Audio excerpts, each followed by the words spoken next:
Last week's Star Trek Picard Season 2 episode may have revealed the identity of the Watcher, but it also contained a very critical detail by the end, and we're not talking about Q losing his powers, more about a mysterious woman at the end of the episode. Yes, this is of course Renee Picard, a great ancestor of Jean-Luc and the one who has been referenced in the series so far. It's clear now that we're halfway through the second season, but we're seeing the story start to unwrap, but also tying to previously mentioned things, such as Picard's speech at Starfleet Academy in episode 1. Let's dive in and check out the latest trailers, pictures and more. Spoiler warning, we'll be discussing the preview pictures and trailers for the upcoming Star Trek Picard episode, so if you don't want to be spoiled, beam up right now. Welcome to Trek Central, I'm your host Captain Jack and let's get into today's video. This week's Star Trek Picard episode is titled Fly Me to the Moon. The official synopsis of the episode features Picard discovering an important family member from his past, who is integral to the divergence in the timeline. Meanwhile, Q continues the manipulation of the timeline, taking an interest in Dr. Adam Soong, aka Brent Spiner's new character. Even more clues are given to Jurati's dealings with the Borg Queen. We'll also take a look via the main trailer breakdown in just a moment. You might also be delighted to know that Jonathan Frakes himself is directing this episode, and likely the 6th episode as well. Yay for Frakes. Red alert, did you know that only 18% of you watching this video are currently subscribed to the channel here on YouTube? We're aiming for 100k subscribers here on the channel very soon. I would like your help doing it. Hit that subscribe button and tell us what videos you'd like to see down below in the comment section. And like always, please know your thoughts in the comment section as well, because if you are talking about Star Trek, then we want to hear about it. Especially your theories about this week's episode. Okay, engage. Right, as usual, due to Paramount copyright, we can't show you the full trailer on screen without being section 31 out of existence. So with that said, check out the link in the video description to our website to view the trailers and come back here once you've watched them, and we're going to break down all the details. Alright, make it so. Let's go, come on. And a quick Q flash in there, let's break down the trailer for this week's episode of Star Trek Picard. The opening shot start of Laris, or Watcher Laris we should call her, we're not really sure, who reveals that she's devoted her time to protecting one key individual here on planet Earth. This individual would actually be Renee Picard, the great ancestor of Jean-Luc Picard and the person involved with the Europa mission that we keep going on about and keeps getting mentioned in the series so far. Renee was last seen in episode 4, just as Q lost his powers, so this episode I imagine will be dedicated to her, or at least exploring her mission of seeking out the final frontier. And speaking of her mission, the episode title of Fly Me to the Moon sort of gives that away, along with Q's newspaper from last week. The Europa mission is all about exploring the solar system and visiting the Jovian moon. Brent Spiner's new character, who is likely Adam Soong, then again that was confirmed by the synopsis, shows us talking to Q.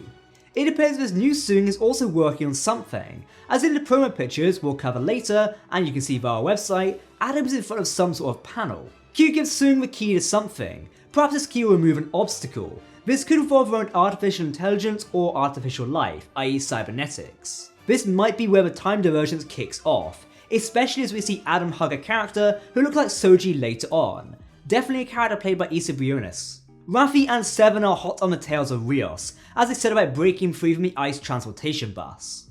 These scenes do align with the main Star Trek Picard trailer, which we see the crew breaking Rios out and Rios getting the hang of his century, somewhat. Now a scene that I've been expecting for some time now is to do with Borg Queen. She appears to be assimilating Dr. Jurati by touching her face. This perhaps links with the assimilated guards or police we see on La Serena later on. Jurati can also be seen with a shotgun. If I had to throw it, and let's be honest I have to, I'd say police stumble aboard the spaceship and the Queen assimilates them, perhaps linking with a radio room clip of her tapping into wireless frequencies. Maybe she even makes the call herself. Hello, this is the Queen, if you could pop round and assimilate myself, that'd be great. The entire crew can be seen gathered in the abandoned Chateau Picard, discussing protecting the tapestry of history. Nice touch of a tapestry reference there, writers, well done. If I had a hat, I'd tip it to you, unfortunately I don't. Anyway, the scene again links with ones we've seen before of the crew being surrounded by guards with green laser pointers, aka probably rifles or phasers, probably rifles to be fair, or maybe just laser pointers. These are likely assimilated local police units, now under the command of a Borg Queen, i.e. having been assimilated into a new mini Borg collective. We can almost call it a pocket-sized collective, a micro collection. I'll stop. The trailer works to hype us up as we go further into the second season. We can see the details and links to the main trailer emerge. It's easy to put the points together and make something out of it. Let's touch on something that did catch me by surprise though. When Jean-Luc says there is a divergence coming, a mysterious orange web can be seen on screen. Now our first guess would be Folians, and that would make a lot of sense. In Star Trek lore, the Folian species is well known for messing around with time. They have a complex knowledge of temporal mechanics, even understanding it during the Star Trek Enterprise era. This orange web looks very much like something they would employ and have employed in previous iterations of Star Trek before, usually to capture starships and trap them in a web, aka the Folian web. Likely it's something to do with the Watcher's technology though, so we'll have to wait and see. Though I will say, seeing a Folian on screen again would be fantastic. It's been like 20 years or less than that since we've last seen one, but still, come on. Okay, a quick note about this week's promotional pictures. They feature some great looks at our new characters, such as Brent Spiner's Dr. Adam Soong. He's being interviewed by some sort of board committee, which features a cameo from actress and director of last week's episode, Leah Thompson. Another detail is one of the doctors on the panel is named Vasily Rosenko. Perhaps this is a reference to the ancestor of Mr. Worf's adoptive father. The name is an exact match, so whether it's an ancestor or just a common name, who knows? We do get some fantastic shots of Renee Picard, as well as Orla Brady as Laris. Interestingly enough, the press pictures name her as Laris, not the Watcher or anything else. One of the promo pictures also shows Jurati sleeping, while in the background you can see a police officer with his torch approaching her. Again, this is where most likely the Borg Queen theories come in, and obviously she's attracting law enforcement and they're coming from her.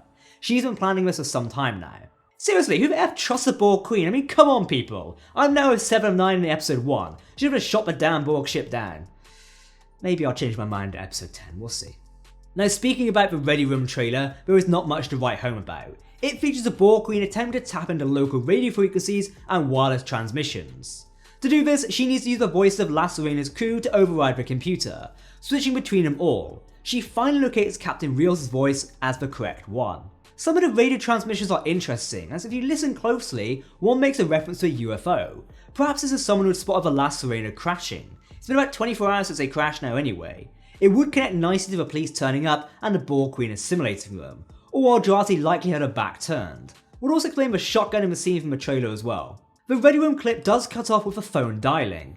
If I had to theorise, it's likely that a phone call to the local emergency service reporting mysterious ship crash, i.e. a UFO, or that random people are wandering around the abandoned Picard family home. It's enough to get the police out to investigate, and the Queen likely uses radio signals to draw them close in for assimilation. This is my theory, I hope I'm right. You know what is weird with the Borg Queen voice scenes? She did not try 7 of 9's voice. You'd think it'd be one of her first go-to voices, but instead she goes to Jurati, Picard and then finally Rios, which gains her access. Many would wonder that since 7 is now captain of La Serena, that why wouldn't she be the voice to access? But then again, we need to remember, this La Serena we're on board right now is from the alt timeline. It's not the same one that 7 was on board when she met up with the Stargazer. Time travel, it's confusing. We've recently been discussing new theories as well, such as Picard's destiny. Trek Central's assistant editor, TJ, has explored Picard's destiny in one of our brand new articles on trekcentral.net. Take a read and see if some of our theories hold up. Links below in the video description. So that is all the previews for Star Trek Picard Season 2 Episode 5, Fly Me to the Moon. I love the episode name by the way. It's clear that this week's episode would give us more information on the Europa mission that has been alluded to for well over a year now. However, we've also got to explore what's going on with Q, as well as being prepared for the Borg Queen's assimilation and likely attempted takeover of the local area. This is a local collective for local people. Remember, our weekly review for Star Trek Picard is out every Thursday along with brand new episodes of Picard. If you're international and you want to watch it, it is available on Amazon Prime Video in many regions, double check via our website. So, our outro. Share your theories with us in the video comments below as per usual. This week's Star Trek Picard episode sets a midpoint for the second season and wow, it's been a good ride so far and a breath of fresh air. We'll be summing up more of our thoughts in our review on Thursday, and of course you can catch more thoughts throughout the week in brand new videos. If you do want to keep up to date on all the latest Star Trek news, lore and more, then make sure to hit that subscribe button to never miss a video from the team here at Trek Central. You can also follow us on social media or join our community Discord server. For now, I've been Cam Jack, thanks for watching and I'll see you next time. Live long, prosper my friends, goodbye.